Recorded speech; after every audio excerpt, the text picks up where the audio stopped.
Hello दोस्तों, अगर African lion और ग्रे वुल्फ के बीच लड़ाई हो जाती है तो इन दोनों में से कौन जीतेगा? वैसे तो आपको लॉयन के बारे में की बहुत सी बातें पता ही होगी, मगर आपको ग्रे वुल्फ के बारे में की उतनी जानकारी नहीं होगी।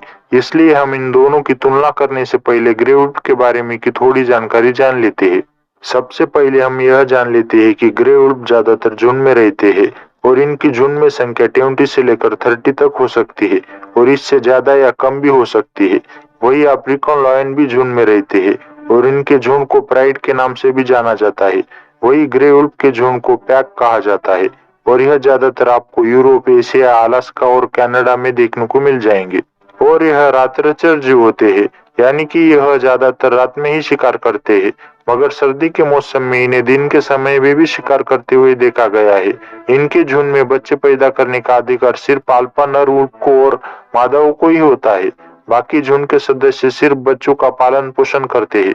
यह तो थी इनकी जानकारी, मगर हम आज की इस वीडियो में अफ्रीकन लॉयन और ग्रे वुल्फ के बीच हुई लड़ाई में कौन जीत सकता है यह बताने वाले हैं, तो आप हमारा यह वीडियो लास्ट तक जरूर देखिएगा। दोस्तों, ऐसे ही इंटरेस्टिंग वीडियो देखने के लिए पहले आप उस लाल कलर के सब्सक्राइब बटन को दबाकर बाजू वाले बेल आइकॉन पर क्लिक करके ऑल का ऑप्शन जरूर सिलेक्ट करें। सबसे पहले हम इन दोनों के साइज के बारे में जानेंगे।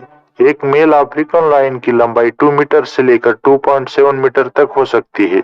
इसमें इनकी पूंछ भी शामिल है और इनकी शोल्डर तक की हाइट 1 मीटर तक हो सकती है।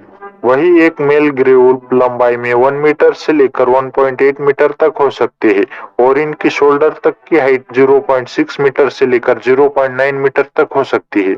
वैसे तो अफ्रीकन लॉयन का एवरेज वेट 200 किलो से लेकर 220 किलो तक हो सकता है। वही ग्रे वुल्फ का एवरेज वेट 30 किलो से लेकर 80 किलो तक हो सकता है। अगर हम देखें तो साइज के मामले में अफ्रीकन लॉयन ग्रे वुल्फ को चारों खाने चित कर देता है, मगर कौन सी भी फाइट हो वह साइज के बलबूते पर नहीं जीती जा सकती है। फाइट जीतने के लिए हंटिंग टेक्निक भी बहुत इंपॉर्टेंट होती है। जैसे कि आपको पता है, यह दोनों भी जानवर कार्निवोरस है, यानी कि यह दूसरे जानवरों का शिकार करके उन्हें खा जाते हैं। और आपको पता ही है, दूसरे जानवरों का शिकार करने के लिए इनके पास ताकतवर और मजबूत जबड़े होने चाहिए। अगर हम इसके आधारित पर देखें तो ग्रे वुल्फ के मुंह में 42 टीथ होते हैं, जिसमें इनके 4 कैनाइन टीथ होते हैं जो 3 सेंटीमीटर से लेकर 5 सेंटीमीटर तक लंबे होते हैं। वही अफ्रीकन लॉयन के मुंह में 30 टीथ होते हैं और इनके मुंह में भी 4 कैनाइन टीथ होते हैं जो 6 सेंटीमीटर से लेकर 7 सेंटीमीटर तक लंबे होते हैं। अफ्रीकन लॉयन अपने मसल्स और इन्हीं टीथ की वजह से अपने शिकार को 650 psi बाइट फोर्स से काट सकते हैं।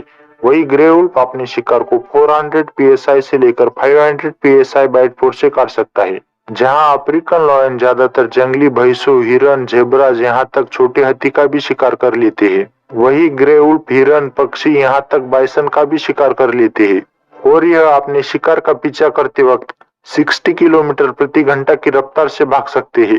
वही अफ्रीकन लॉयन 80 किलोमीटर प्रति घंटा की रफ्तार से भाग सकते हैं। अगर हम इस बताई हुई जानकारी के आधारित पर देखें तो एक अफ्रीकन लॉयन एक ग्रे वुल्फ को चारों खाने चित कर देता है। अगर एक अफ्रीकन लॉयन को हराना है तो कम से कम 8 से 10 ग्रे वुल्फ होने चाहिए, तभी वीडियो का पगड़ा शेरों पर भारी होगा।